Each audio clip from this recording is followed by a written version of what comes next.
Welcome back to Human After Work, where we talk about work, life, and everything in between, with just the right amount of sarcasm.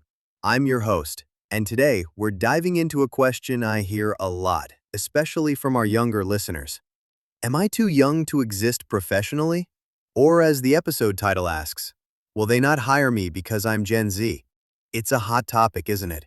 This perceived clash between Gen Z and the established workplace. Is it drama? Is it just miscommunication? Or are there some truly different expectations at play? I think it's a healthy mix of all three, with a dash of intergenerational culture shock thrown in for good measure. Let's explore it, not with judgment, but with curiosity and a desire to understand both sides. Let's start with Gen Z. This is the generation that grew up with a smartphone in their hand, literally. They are digital natives, with access to more information, more global perspectives, and more diverse ways of working than any generation before them. They're connected, they're savvy, and they've seen the world change at warp speed. They're also entering the workforce during a truly unique, and let's be honest, somewhat chaotic period. Think about it. Persistent inflation eating into purchasing power, major tech companies doing mass layoffs, the rapid rise of AI reshaping job roles, and movements like quiet quitting sparking conversations about work-life balance like never before. It's not just a competitive market, it's a landscape that feels constantly in flux. Because of this, Gen Z isn't afraid to ask questions that might have seemed audacious to previous generations. They're not just looking for a job, they're looking for a purpose, for alignment, for a role that fits into their larger life goals. So when they ask, why is this job advertised as 6 days a week? When studies show productivity often peaks at 4. What's your actual tangible mental health policy? Do you offer therapy subsidies? Is there a dedicated quiet space, or just an overworked HR person?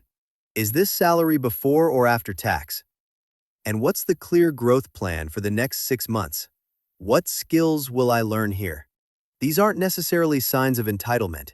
They're signs of a generation that's done its research, that understands the value of their time and skills, and that wants transparency. They're using tools like Glassdoor, LinkedIn, and social media to understand company cultures before they even apply. Yes, sometimes their directness can catch us off guard. We've all heard the stories, perhaps a bit embellished, like someone asking, "Can I work remotely from the beach on Fridays?" While that might sound bold or even naive to some, consider the underlying value. Flexibility, trust, and a desire to integrate work into a fulfilling life. They're confident, they're curious, and they're value-driven. And honestly, those are qualities that, when channeled correctly, can be incredibly powerful in any workplace. They're treating the interview as a two-way street, assessing if the company's values, culture, and work-life balance truly match their vision for a meaningful career. It's a shift in dynamic, and it requires both sides to adapt. Now, let's gracefully shift our perspective to the employer's side. And yes, they've certainly had their share of surprises too. We hear the anecdotes, sometimes shared with a chuckle, sometimes with a sigh of bewilderment.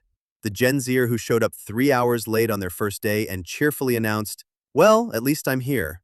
Or the intern who, after an intense onboarding session, requested a mental health day because it was just a lot to process.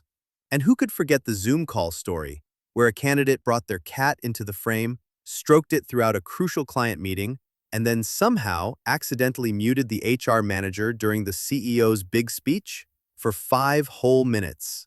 These moments, while often funny in retrospect, can also be genuinely overwhelming for companies trying to maintain professional standards and a consistent work culture. But let's be absolutely clear. We cannot stereotype an entire generation based on a few isolated incidents. Most employers genuinely want fresh perspectives. They need digital fluency, new ideas, and the creativity that Gen Z brings. They understand that the future workforce is Gen Z. They want to attract and retain this talent.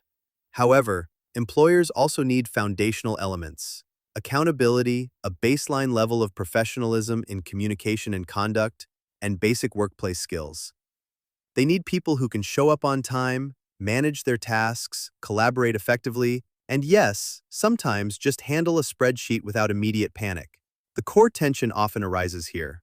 Gen Z seeks rapid growth, significant freedom, and work that feels deeply meaningful. Employers, especially those from older generations, still often prioritize loyalty, established processes, hierarchy, and that traditional pay-your-dues mindset. It's like two fundamentally different operating systems trying to communicate and sync up. So, where do we go from here? Is Gen Z too bold and demanding, or is the traditional system simply too rigid to adapt to a changing world? In truth, it's a bit of both, and the path forward lies in understanding, empathy, and a willingness to meet in the middle. For Gen Z, confidence is a wonderful trait. But confidence truly becomes unstoppable when combined with solid skills and a strong work ethic. It's about showing up prepared, demonstrating competence, proving you can deliver results, and then, from that foundation of trust, confidently advocating for your needs and ideas. It's about learning the unspoken rules of the professional world while also challenging the ones that genuinely need an update. It's about understanding that sometimes gaining experience and building a reputation is part of the journey to the freedom and flexibility they desire. And for employers, it's crucial to remember that this young generation isn't lazy. They're just wired differently. They grew up in a world where inefficiencies were immediately pointed out, where information was instantly accessible, and where automation was the norm. They're not afraid of hard work, but their definition of work might be more results-driven, less time-bound. Instead of fearing their questions or their desire for change, perhaps it's time to leverage their drive and unique perspective. They see outdated processes and instinctively ask, why isn't this automated? Why do we do it this way if there's a more efficient method? These are incredibly valuable questions. Ultimately, if we keep rejecting Gen Z because they don't neatly fit into old molds, who is left to hire? The baby boomers are mostly retiring, and us millennials, we're already tired. We've navigated the dot-com bust, the 2008 recession, and now this. We genuinely need Gen Z's energy, their fresh eyes, their innate digital fluency, and their innovative spirit to keep our workplaces thriving and relevant. So, my final thoughts today are about collaboration and mutual respect. To Gen Z listening, speak up, absolutely. Share your ideas, challenge the status quo constructively, but also show up. Show up on time with a positive attitude and a willingness to learn. Ask questions, yes, but back them up with a demonstrated ability to deliver results. Build that foundation of trust and competence, and you'll find far more doors open to you. And to the employers, the managers, the HR teams, don't fear Gen Z. Instead, mentor them. Invest in their development, understand their motivations, and be open to new ways of working. They might just surprise you. They might just teach you something incredibly valuable about the future of work, about efficiency, about genuine purpose in the workplace.